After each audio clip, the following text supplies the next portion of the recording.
Toothpaste নিয়ে। যে টুথপেস্টে আমরা দেখেছি যে বাংলাদেশের যে প্রচলিত বাজারে যেগুলো আছে সেগুলো 34টার মধ্যে 26টা টুথপেস্টে অধিক পরিমাণ আপনার মাইক্রোপ্লাস্টিক পাওয়া গেছে। সেইটা মানুষের শরীরের জন্য এবং প্রকৃতির জন্য কতটা ক্ষতিকর সেইটা চ্যালেঞ্জ করে আমরা একটা মামলা দায়ের করেছিলাম। সেই মামলাটা আজকে মিস্টার জাস্টিস খিজির আহমেদ চৌধুরী এবং মিস্টার জাস্টিস জিয়াউল হকের কোর্টে শুনানি হয়েছে। শুনানি অন্তে মাননীয় বিচারপতি সন্তুষ্ট হয়ে আমাদেরকে রুল দিয়েছেন এবং একটি ডাইরেকশন দিয়ে 15 দিনের মধ্যে একটি রিপোর্ট দেওয়ার জন্য অনুরোধ করেছেন বলেছেন, এবং সেখানে সায়েন্স ল্যাবরেটরির একজন, বুয়েটের একজন এবং বিএসটিআর একজন, এই তিনজনকে 15 দিনের মধ্যে একটা রিপোর্ট প্রদান করার জন্য বলছে। এই মামলাটা 25/8/2026 তারিখে আবার এই মামলাটা লিস্টে থাকবে এবং এর ভিতরে এই তিনজন এক্সপার্টকে টেস্ট করে তদন্ত কমিটি করে একটা রিপোর্ট দেওয়ার জন্য বলছে। 2 নম্বর বিবাদীকে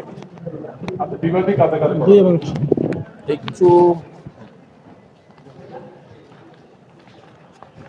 আমরা এখানে বিবাদী করেছি environment, forest, climate change, secretary ministry of health and family welfare, secretary ministry and industries, general director, director general environment, director general drug, আর বিএসটিআর ডাইরেক্টর জেনারেল এবং ভোক্তার ডাইরেক্টর জেনারেল এবং ইন্সপেক্টর অফ জেনারেলের আমরা এগোছি। এখানে 2 জনকে ডাইরেকশন দেওয়া হয়েছে।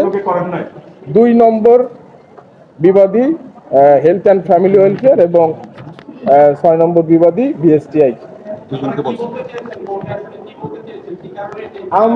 আমরা যেটা বলেছি সেটা হচ্ছে যে যেটা এই যে টুথপেস্টে যে মাইক্রোপ্লাস্টিক পাওয়া গেছে সেটা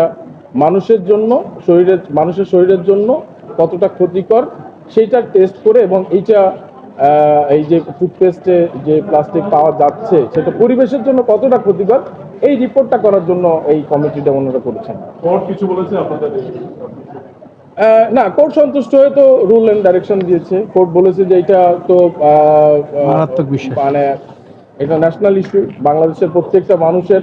আমি গতকালকে বলেছিলাম যে সকালে ঘুম থেকে উঠেই আমরা যে জিনিসটা হাতে নিই সেটা যদি ক্ষতিকর হয়, এবং রাত্রে ঘুমানোর আগেও যে জিনিসটা সেটা ক্ষতিকর, আমরা যে নিউজটা দেখেছি আপনারা দেখেছেন বাংলাদেশের সবগুলো পত্রিকায়, গতকালকে পত্রিকায় নিউজ হয়েছিল, সেইটাই আমরা বেসিক্যালি ওনাদেরকে বলেছি যে পত্রিকার যে news.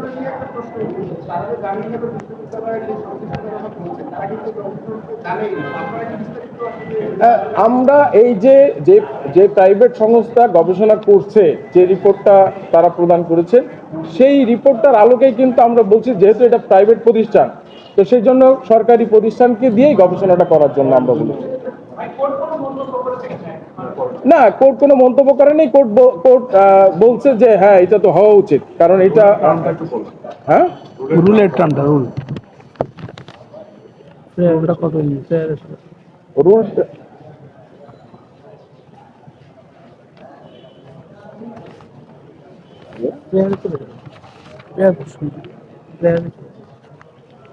direction upon the respondent take necessary action for preventing the import, manufacturing, supply of microplastic toothpaste.